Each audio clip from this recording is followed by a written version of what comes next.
Hello dears, എല്ലാവർക്കും ചന്ദ്രകാന്തം പുത്തൻ promo വിശേഷങ്ങളിലേക്ക് സ്വാഗതം. അപ്പൊ ഇന്നത്തെ ഒരു പ്രൊമോയില് നമ്മുടെ നിർമ്മലിനെ ആട്ടോ കാണിക്കുന്നത്. നിർമ്മൽ ആ ഒരു മുതലാളിയായിട്ട് പ്രശ്നമൊക്കെ ഉണ്ടാകുന്നുണ്ടല്ലോ. അങ്ങനെ നമ്മുടെ നിർമ്മലിന്റെ കെട്ടും കിടക്കയൊക്കെ പുറത്തേക്ക് വലിച്ചെറിയുന്ന ഒരു നിമിഷങ്ങൾ തന്നെ ആട്ടോ നമുക്ക് കാണുവാൻ സാധിച്ചു. അപ്പൊ കറക്റ്റ് ആയിട്ട് അവിടെ നന്ദയും നമ്മുടെ ലക്ഷ്മി അമ്മയും വരുന്നുണ്ട്. അങ്ങനെ നമ്മുടെ നന്ദ ആ ഒരു ബാഗൊക്കെ പെറുക്കി നമ്മുടെ നിർമ്മലിന് കൊടുക്കുന്നുണ്ട്. അതിനുശേഷം ഈ ബാഗും പെട്ടിയും കിടക്കൊക്കെ ആയിട്ട് ബൈക്കിന് എങ്ങോട്ടോ വരുന്നുണ്ട്. ഇനി നമ്മുടെ ഇന്ത്യവരത്തിലേക്കാണോ എന്ന് എനിക്ക് അറിയില്ല കേട്ടോ. നമ്മുടെ നന്ദ നമ്മുടെ നിർമ്മൽ ഇന്ത്യവരത്തിലേക്ക് കൊണ്ടുവരാനാണോ ശ്രമം എന്നറിയില്ല.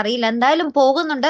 അപ്പൊ ഇടക്ക് വെച്ച് നമ്മുടെ ഗൗതം പതിവ് പോലെ ഇടക്ക് വെച്ച് നിർത്തി നിർമ്മലമായിട്ട് എന്തൊക്കെയോ ചോദ്യവും പറച്ചിലൊക്കെ അവിടെ നടക്കുന്ന ഒരു രംഗങ്ങൾ തന്നെയായിട്ട് നമുക്ക് ഇന്നത്തെ ഒരു പ്രൊമോയിൽ കാണുവാൻ സാധിക്കുന്നത്. അപ്പുറത്താണെങ്കിൽ നമ്മുടെ സുമംഗല ഉണ്ടല്ലോ, സുമംഗല നമ്മുടെ പിങ്കിയെ ഇങ്ങനെ ആരതി ഒഴിയുന്നുണ്ട് കേട്ടോ. അപ്പൊ എന്താണെന്നത് മനസ്സിലായില്ല കേട്ടോ. അപ്പൊ നമ്മുടെ മോഹിനി അമ്മ ചോദിക്കുന്നുണ്ട് കേട്ടോ, അതിന് അർജുന്റെ കുഞ്ഞല്ല പിങ്കിയുടെ വയറ്റിൽ നിന്ന് സുമംഗലയുടെ അടുത്തേക്ക് അറിയില്ലേ, പിന്നെ എന്തിനാണ് ഇങ്ങനെ ചെയ്യുന്നത് എന്ന് നമ്മുടെ മോഹിനി ചെറിയമ്മ അവിടെ ചോദിക്കുന്നു കേട്ടോ. ഇനി നമ്മുടെ സുമംഗലയുടെ ലക്ഷ്യം എന്താണെന്ന് അറിയില്ല. എന്തായാലും ഭാരതി ഒഴിയുന്ന ഒരു ദൃശ്യവും നമുക്ക് ഇന്നത്തെ ഒരു പ്രൊമോയിൽ കാണാൻ സാധിക്കുന്നുണ്ട്. അപ്പൊ എന്തായാലും നമുക്ക് കണ്ടു തന്നെ അറിയാട്ടോ, നമ്മുടെ നിർമ്മൽ ഇന്ത്യവരത്തിലേക്കാണെങ്കിൽ പിന്നെ പൊളിച്ചടക്കും അല്ലെ. നമ്മുടെ പിങ്കി എന്തായാലും നമ്മുടെ നിർമ്മലിന്റെ വലയിൽ വീഴും. നിർമ്മലിന്റെ വലയിലല്ല, നിർമ്മലിനെ പതുക്കെ പതുക്കെ ആ ഒരു നിർമ്മലിന്റെ അടുത്തോട്ട് പോയി ആ ഒരു പരിചയം പുതുക്കുകയും പിന്നെ ആ അർജുന്റെ ഓർമ്മകളൊക്കെ വരുമ്പോൾ പിന്നെയും ഇവർ തമ്മിൽ എന്തെങ്കിലും ഒക്കെ ഒരു പ്രണയം വരാൻ തന്നെയായിരിക്കും നമ്മുടെ കഥയിൽ സാധ്യത കേട്ടോ. എന്തായാലും നമുക്ക് നോക്കാം. അപ്പൊ ഇതുപോലെ പ്രൊമോ റിവ്യൂസിനും എപ്പിസോഡ് റിവ്യൂസിനും ഒക്കെ നിങ്ങൾ മറക്കാതെ ചാനൽ സബ്സ്ക്രൈബ് ചെയ്യുക. അടുത്തൊരു വീഡിയോ വരുന്നത് വരയ്ക്കും ഗുഡ് ബൈ.